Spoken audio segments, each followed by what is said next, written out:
Alright guys, here we are, and another video that I have, didn't get to record sound from because I had to stuff up with the microphone, so I do apologise for that. It does actually make the work twice as hard, so it isn't something that I enjoy doing. So if you could like and subscribe to the video, it would mean a lot to me. I'm trying to get 400. You guys can make that happen. It is free. Please, it does mean a lot. And I will endeavour in future to make sure my microphone is turned on properly because it's frustrating. It's frustrating as hell. Just saying here that we're back at Boundary Park this year. It's had that expansion. We're up to 20,000 capacity. Loving the fact our junior coaching and youth recruitment is so high. Come in here and have a look at the finances. Under the wage budget, still got just under 7,000 transfer budget in as well, along with 36 million in the bank. Club vision, competitive Super Cup, mid-table Premier League, Champions League proper, B for the board. And supporters, surprisingly, is a B as well. They must have fixed that because it used to just be a C that the supporters would give you, which is annoying. But we go and have a look at our transfers here. Our first one is Vladimir Vasquez. He is a Colombian 20-year-old centre-back, midfielder or DM as well. He's probably going to be that defender role, I reckon. Good potential on him. A little bit inconsistent, but, I think we can train that out of him. And really excited to bring in someone like this. Super duper pumped. We go through and have a look at a few other signings. This guy coming at the end of last year, Ramon Arce. He is an Argentinian striker, left-right winger. He is rapid, 20 years old. 4.5 stars at the moment. I love the fact that he's worth already like £35 million. Is just an absolutely ridiculous amount of money for someone that we signed for $6 million. So excited to bring him into the team. He'll be getting a bit of game time here and there, I reckon. Nathan Townsend has come in from Canberra Academy. Probably not super great, this guy, but got to sign an Australian as best I can. So I don't know. We'll see what happens with him. It'll be just a player we keep on the books and then probably turf out in a few years' time. Anyway, we then spent $14.75 million on Robson Brown from Bristol City. Relegation release clause. Physically, this guy's an absolute monster. Yes, he's inconsistent. Yes, he's injury prone, but he does have 5-star potential. And he is English, which is huge. He will obviously be homegrown in nation, but the fact that he, is English is massive. Worth double what we paid for him. You cannot sniff at that.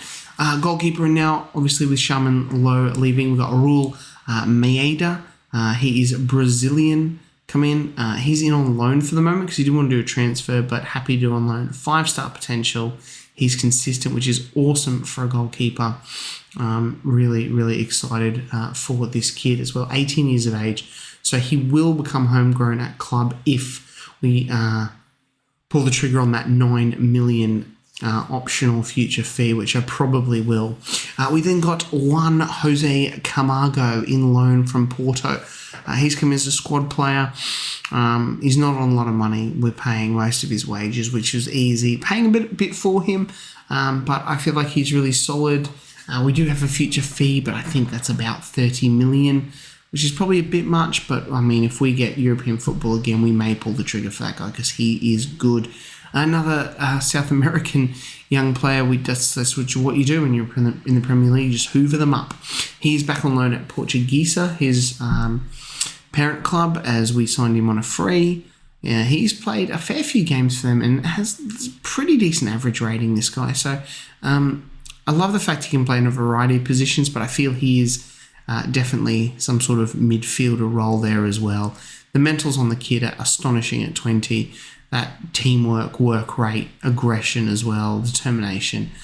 He could be good. I love his media description of tenacious midfielder, although he is volatile and confrontational. But anyway, Danish wonder kid here, right winger behind the striker midfielder, Stefan Sorensen. This guy looks absolutely amazing. 5-star potential, already worth upwards of 40 million. Physicals to match, aggression of 20. This is an angry young man, but I like that. He's already dubbed a wonder kid, obviously, as well. Another winger we brought in is Keiki. He's just come on loan from Nottingham Forest. It was a bit of a squad player I thought we'd get in. He has a mandatory future fee of under $1 million. We'll see what happens there, but can play on that right. I think I train him to play on the left as well. Hasn't really had too much of a go with clubs at the moment, but if we can get a decent squad player out, and I feel like with having Champions League football, we just need sort of an extra body, and he's not too bad. And the fact he can play behind the striker up front is great. This guy I'm really pumped with, Arene Galvez. He is a Colombian striker, wonder kid, outspoken, short-tempered, and confrontational as well, which is wonderful. But those stats are to die for. Very cheap, but already worth 50 million. Is consistent as well. 3.5 stars at the moment. 5-star potential. 27 goals in 66 appearances for his original club, Tolina, I believe it is. Deputies Tolina. Great stuff. Look at that. 15 goals for him. Another guy we've got in here at the moment is another Australian, Paul Ross. Can play in a weird variety of positions. Left wing back, right wing back, left winger, behind the striker. Very strange. But yeah, just bring him in for the fun. Players on the out, we did sell 12.75 million. The biggest one there, I'm pretty sure, is, if I can get to it, Goncalo Sosa. Yes, he has left. He has gone to Dynamo Kiev. We sold him for about 8.75 million, which he was great in the championship, but he struggled getting that work permit, weirdly, out on loan to Las Palmas and Olympiacos. And then in the end, I was like, he ain't going to get much better. Inconsistent, injury prone. Let's sell the guy. He's gone. Billy Gilmore also gone to relegated Bristol City, 1.8 million. Was good for us. Was okay for us on loan. Permanent move, 4 appearances. Went out on loan. He's not Premier League cut quality. A couple of other players here. Prince Antwi. He has gone out as well. A little bit of money on him. This guy as well. Kujabi. I liked his stats, but once again, it's a problem when you go up really far. These guys can't make the cut. Gelhart, Nal John, gone for $1 million as well. Shandon Baptiste has gone from a free to Bristol City as well.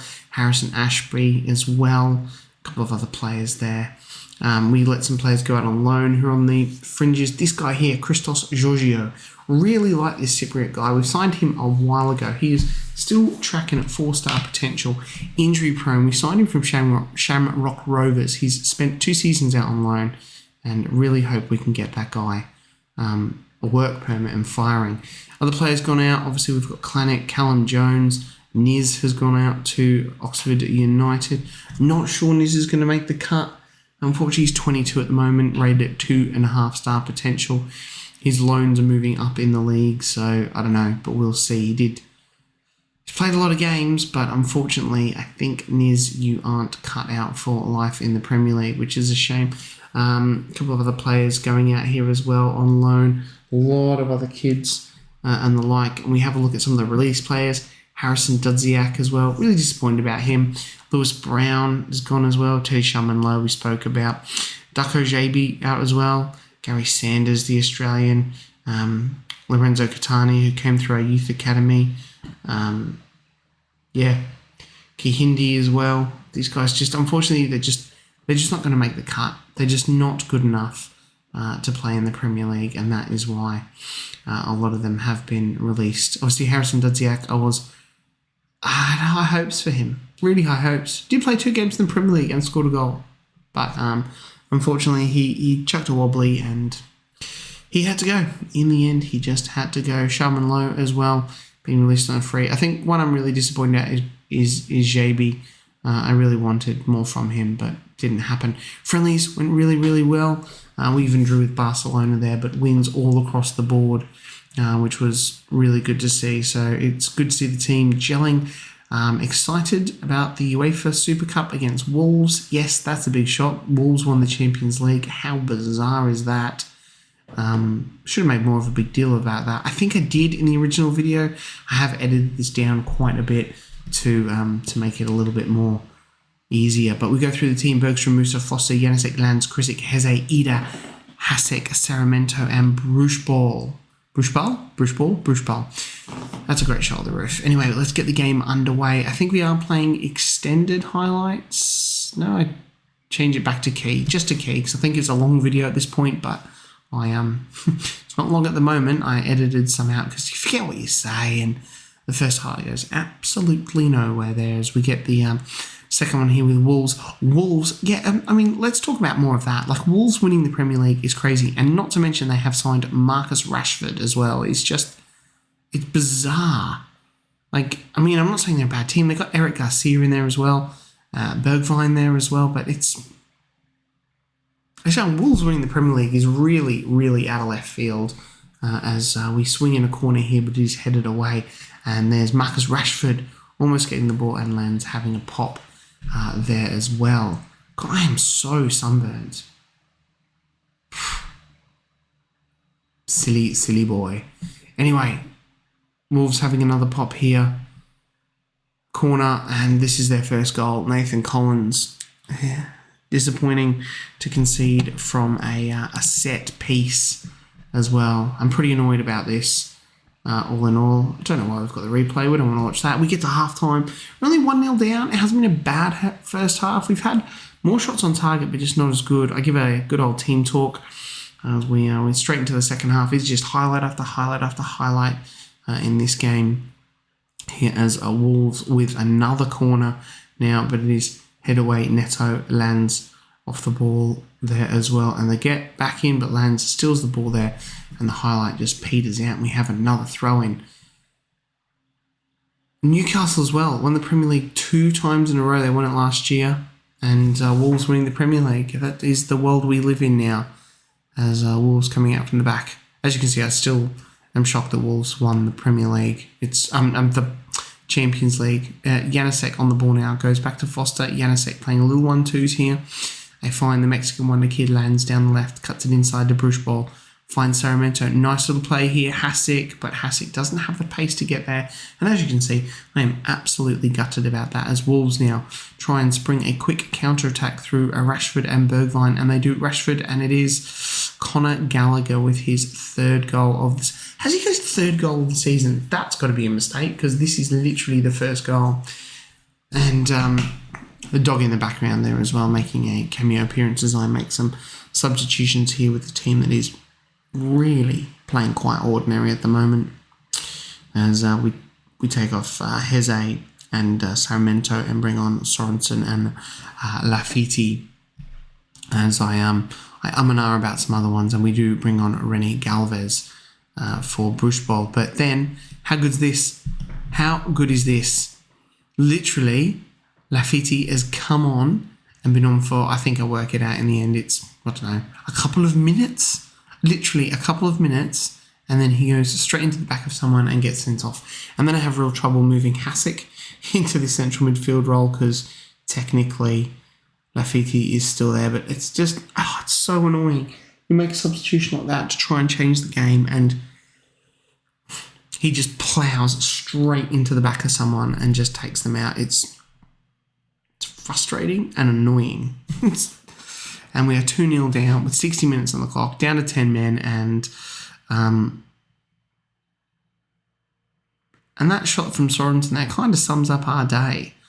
We make a couple more changes here towards the end, but as we can see, 75 minutes on the clock, this game is done and dusted. Can't see us winning the Super Cup here. I believe the dog makes a bit of a kerfuffle in the background. That's that weird jump cut. There, she's back again. And this is me umming and ahhing what to do now. Spoiler alert, it doesn't make any difference. So I'm pretty sure Wolves, they do score again. I'll give you that one for free. I can't remember if it is off a corner or not, but Pedro Neto there, we know he had a header that ball away. I thought it was taking Bruce Ball off. Maybe it wasn't Bruce Ball who was coming off. Maybe it was Adamida or someone. I don't know. Another corner for Wolves. Is it this one they score? 90th minute? No, we headed away again. I'm pretty sure that I say I'm pretty sure. I know. They do score. We've got a good team. Timber. Nathan Collins. Back to Timber. Just knocking the ball around. I definitely will not, and I keep saying it, I will not be recording videos in the future without sound. It's so frustrating. I don't know what happened. There was an update with, there it is. There's the goal, Marcus Rashford. Update with OBS or something. and then it didn't register the microphone, and you just think everything's set up. And you just think everything's set up there and cool. And that's the end of the game. Wolves 3-0, us with a red card. They get their trophy celebration. I'm pretty peeved off with the whole thing. I think I thrashed my arms here and tell the team that this is absolutely unacceptable. And it is. It is. It is. We get some money. Lafiti is banned for continental club competitions. We slam the team. And that is game, and we'll go away and we play a whole bunch. I think we come back for Chelsea and Luton is the next episode with actual proper sound. So hold on to your butts for that one, guys. Season preview, 16, I'll take that. Definitely. Anyway, guys, I think we're about to wrap up this video.